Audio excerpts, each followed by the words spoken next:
to deal with toxic family. So this video is actually recommended by one of my subscribers. And when I saw the recommendation, I was like, that's very interesting. Because here's the thing, unlike friends, dealing with family is completely different. And that is because you don't get to choose your family. You're just kind of born into it, and then now you have to deal with them for the rest of your life. And so that's what we're going to be discussing in this video, on just how to navigate and deal with toxic family members. Because I know many people are dealing through it, and this is something that's so common. So let's get into it. Now, one of the first most important things that will help you deal with your toxic family is communicate openly. So let's say something has been bothering you for a while, or something just came up and it's annoying you, or let's say they're just misunderstanding, or there's a toxic pattern going on. Well, you are responsible to communicate with your family. If you're not gonna say anything, how do you expect certain things to change? Because here's the thing, when you communicate, you let the other person know your concerns. Maybe things go back to normal and things work out the way you hoped for.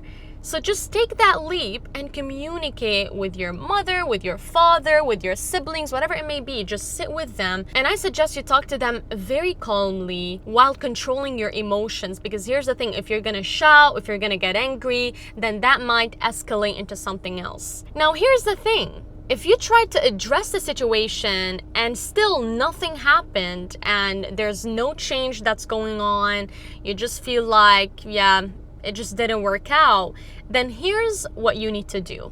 You must accept what's going on. You must accept your family. Sometimes, no matter how hard we try, or no matter how much we wish things were different, some things don't go the way we want it to. And since you tried to change the situation and they didn't, or they don't want to change, you know what you can change? You can change the way you react to those situations and how much you allow their behavior to impact your life. Because I'm telling you, yes, your family may be toxic, and yes, maybe you tried so much, and no matter how hard you try to change them, no matter how many solutions you come up with, nothing happens. Well, guess what? Look at yourself and be like, you know what? I'm not gonna let them affect me anymore. And this is a decision you must take for yourself, because now you're choosing to protect your energy, and it's so important. If you're always going to be sensitive to what they're doing, or if you're always going to react to the triggers they're causing, or the toxicity that's going on in your household, then you're not doing yourself any favor, because you're reciprocating your energy. So acceptance is going to bring you peace, and it's going to be the first step into knowing how to handle those situations. And so now you have to look at things in a different perspective. You need to limit your emotional investment, and you do that by managing your expectations. Stop expecting them to do anything for you, and understand that it is what it is. You know, by the way, saying it is what it is a lot of the times can save you a lot of worries and a lot of overthinking. Just say, it is what it is. And you know what? I'm bigger than the whole situation itself. Now, a way to tackle those situations and being strategic is by setting boundaries for yourself and always being woke that what's happening around you has nothing to do with you, but it's a projection of their issues. So you can set boundaries for yourself by, let's say, limiting how much time you spend with those toxic members, or for example, refusing to engage in certain topics that you're not comfortable engaging in, or simply by communicating your boundaries. For example, if somebody in your family disrespects you, well, guess what? Voice that out and say, you don't speak to me like that. Let's be respectful here. You know, you don't need to shout, you don't need to get angry. You need to voice it out so that if they keep doing it, that's when you take a step back and you hold your ground, because you're teaching the person in front of you that you can't treat me that way, or the consequence is me distancing myself from you, or me changing the way I interact with you in general. So placing boundaries are so important. And if, let's say, you still place boundaries and there's still no change happening, then I think praying for your family is very important, because God is gonna come through and He's gonna tell you what to do. You see, I'm making this video telling you my advice and my suggestions on the situation, but here's the thing, God knows best. You know, I can tell you maybe, okay, do this, do that, but maybe God wants something else for you. So I think that if it gets too extreme, just pray for your family, because God is going to make a way to avenge you. And you know, here's the thing, I always remind myself, God says, leave room so I can avenge you. A lot of the times, if we try to defend ourselves all the time, then it's like you're not leaving room for God. And I'm not telling you let people disrespect you. No, stand up for yourself, but also leave room for God, because I'm telling you, there's a story in the Bible, I don't know if you guys know it, about Joseph and his siblings. And I think that for years his siblings were taking advantage of him, but then guess what? God avenged him, and then God made him king, not only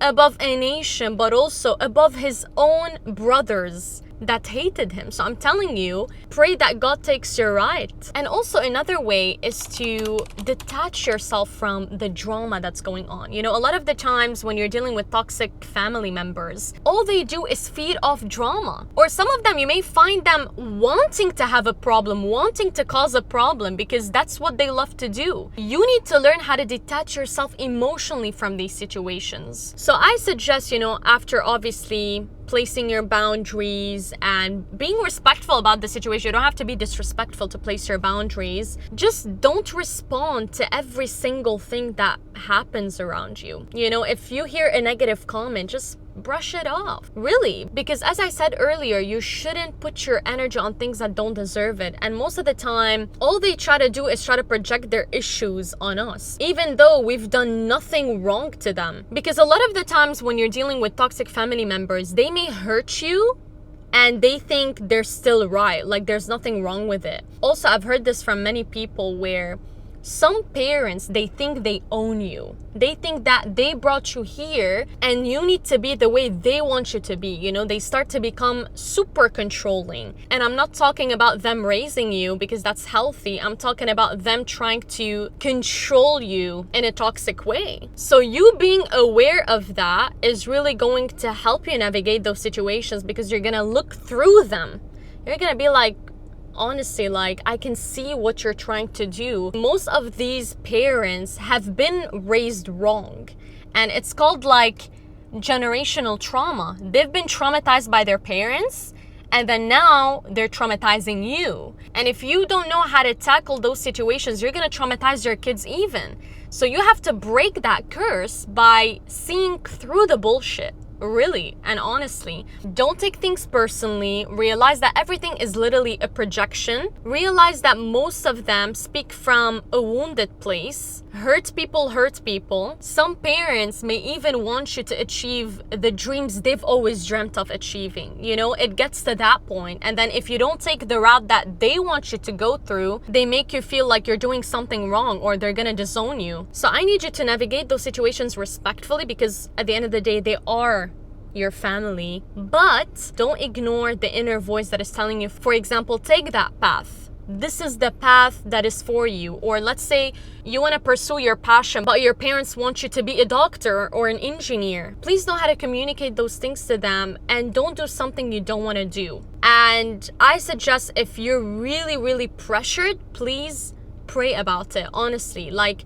prayer is going to help, just like I mentioned before. So always remember, try to change what you can and accept the rest. That's really the best thing you can do for yourself. Now, another thing that's also going to help you is being forgiving. And I say that because holding on to anger and resentment towards your family members is not the key. It really isn't. It's gonna weigh you down. And being forgiving does not mean you need to excuse bad behavior. No, on the contrary, you're learning to forgive your family for their imperfections so that you can find your peace.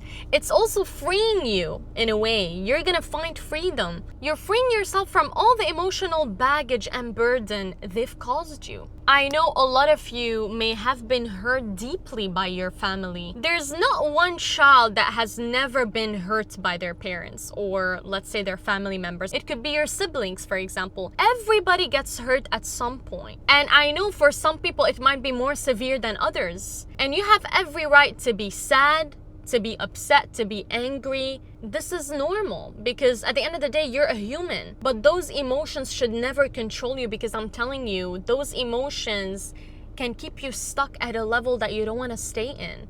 In order to reach your full potential, you need to let go of these things. Just let go. And again, you might be going through a severe situation. Like, I know many people may be going through emotional abuse, physical abuse, toxic behavior day and night. Like, I get it, but do that favor for yourself and let it go. Accept it as part of what you've experienced. Understand that it is what it is. It happened. I'm not gonna let that experience define me. I'm not gonna let someone's words define me. I'm not gonna let that pain keep me stuck. I'm not gonna let my parents' disbelief tell me who I am, because I am who God says I am.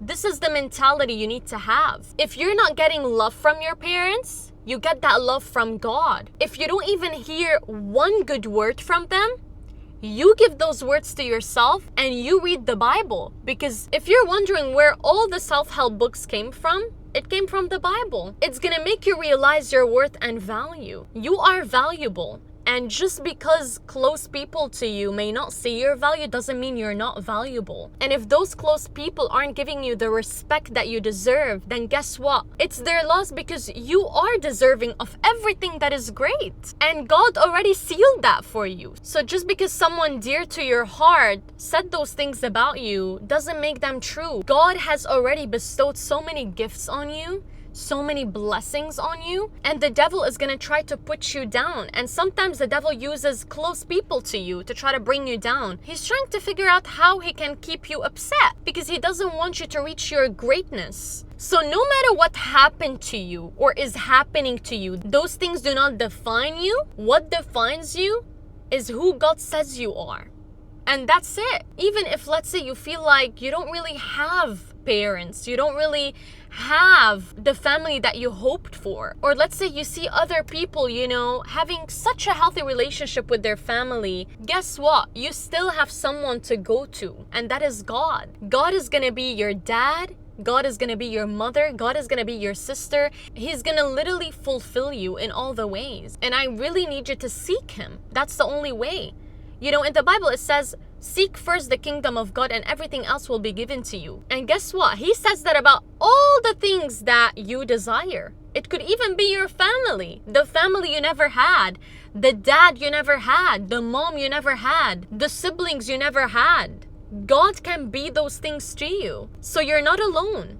And don't believe the lies of the enemy telling you you're alone. Poor you. Nobody likes you. Not even your family likes you. You tell the devil, I am loved by God and I'm a child of God, and no weapon formed against me shall prosper. Nothing. No attacks shall prosper against you. Nothing.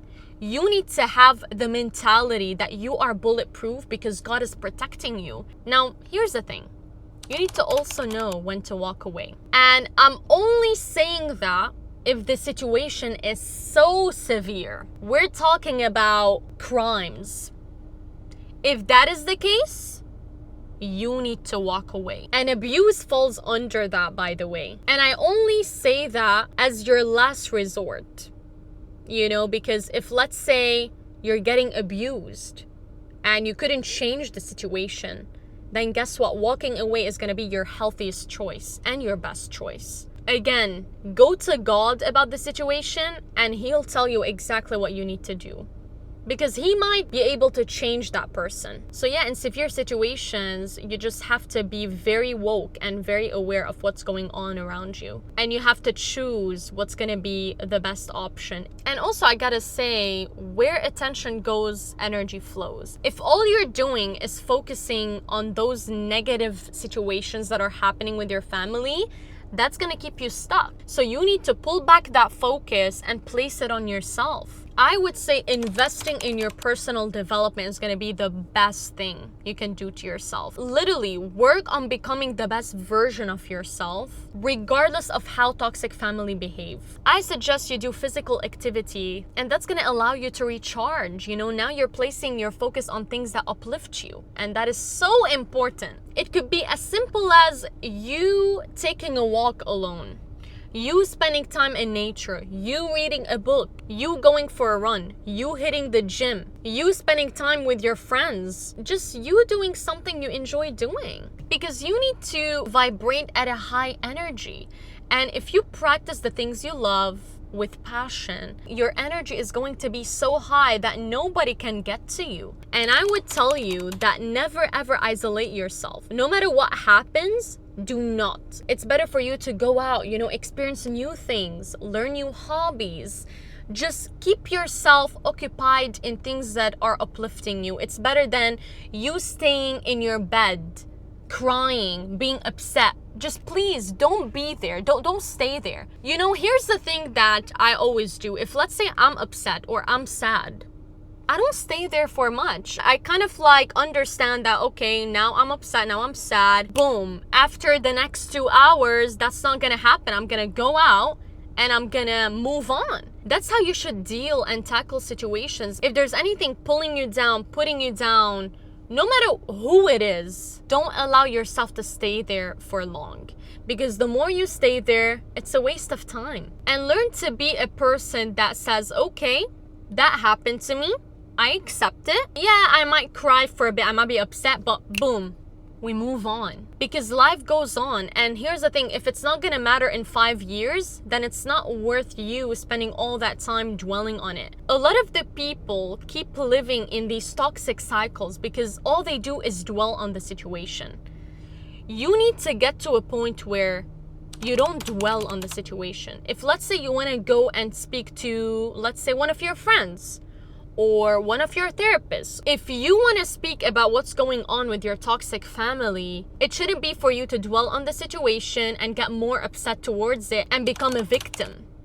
Because this is so dangerous. You know why? Because now you've got that victim mentality. Oh, look at what they did to me. Oh, poor me. It's all on me, me, me, me, me. It's all about how you're feeling. It's all about what's happening to you. And living in a state of being a victim is so dangerous that it allows you to relive your situation. This is why you stay in the same position. This is why you see a lot of people, after years have gone by, they're still talking about the same situation and they're still in their place because they didn't separate what happened to them from their identity.